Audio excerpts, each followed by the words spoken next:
Bonjour à tous. J'ai récemment fait une vidéo sur la guerre en Ukraine que vous pouvez retrouver en description de cette vidéo. Je ne vais pas encore m'épancher sur ce sujet, mais aujourd'hui, je voulais parler d'une conséquence de ce conflit, à savoir l'augmentation des prix du gaz. Alors, vous l'avez sans doute vu, les prix du gaz augmentent en flèche parce que notamment la Russie est l'un des plus grands fournisseurs de gaz de l'Union européenne, des différents pays de l'Union européenne. Les impacts sont réels au niveau du prix de l'énergie que les gens qui se chauffent au gaz vont payer, mais pas que. En fait, l'augmentation du prix du gaz impacte aussi un autre pan de l'économie et c'est peut-être encore plus grave que le chauffage puisque c'est l'agriculture et du coup notre alimentation. En effet, il faut savoir que le gaz rentre dans la composition des engrais azotés, qui sont l'un des trois types d'engrais les plus utilisés pour l'agriculture. Et la France en consomme énormément. L'azote est fabriqué à partir d'ammoniac et cet ammoniac est obtenu par la combinaison de l'azote de l'air et de l'hydrogène du gaz naturel. Donc pour fabriquer cet ammoniac, on a donc besoin de gaz naturel. 80% des coûts de production de l'ammoniac sont liés à l'achat et à l'utilisation du gaz naturel. Donc par conséquent, si le prix du gaz naturel augmente, comme c'est le cas actuellement, eh bien forcément les engrais azotés vont augmenter.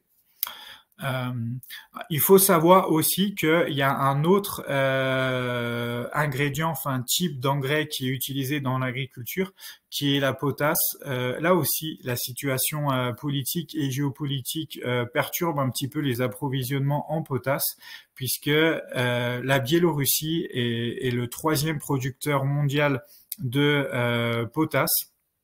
Et la Biélorussie est actuellement sous le coup de sanctions économiques, ce qui fait augmenter les cours de potasse sur le marché international. Le Canada, qui est le premier producteur mondial de potasse, a récemment déclaré qu'il n'était pas en capacité industrielle de fournir plus de potasse sur le marché mondial pour combler justement la production biélorusse. Donc voilà, cette augmentation du gaz qui a des conséquences à la fois sur l'énergie, sur notre chauffage, mais aussi sur notre agriculture et sur notre système agricole à cause des engrais, est un révélateur de notre dépendance énergétique, mais surtout de notre fragilité, de la fragilité de notre modèle. Alors ça peut être vu comme une chance pour switcher, pour se tourner vers une agriculture durable et souveraine. Ça veut dire qu'ils n'utiliseraient plus les engrais azotés ou la potasse ou même les engrais à base de phosphate. Il y a des solutions qui existent, comme par exemple l'utilisation de fertilisants naturels. Certaines cultures, comme par exemple les légumineuses, les pois chiches, etc., peuvent permettre de fixer de l'azote dans le sol et du coup de remplacer un petit peu ce que peut faire l'ammoniac produit à partir de gaz naturel. En tout cas, en attendant que notre système agricole se tourne vers des solutions plus viables, à la fois écologiquement, à la fois énergétiquement, etc., eh bien, on est soumis à ces aléas géopolitiques du fait de notre dépendance énergétique. Et ce sujet est un sujet sur lequel je me suis beaucoup intéressé, sur lequel j'ai beaucoup travaillé.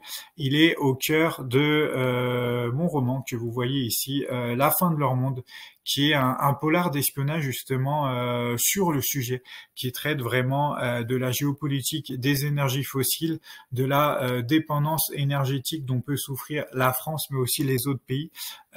Les énergies fossiles, les hydrocarbures, tout ce qui est énergie entre guillemets est un enjeu qui attise l'appétit de tout le monde. C'est à la fois un enjeu qui attise les appétits politiques et géopolitiques de tout le monde, mais c'est aussi un danger de manière écologique dont on devrait sortir.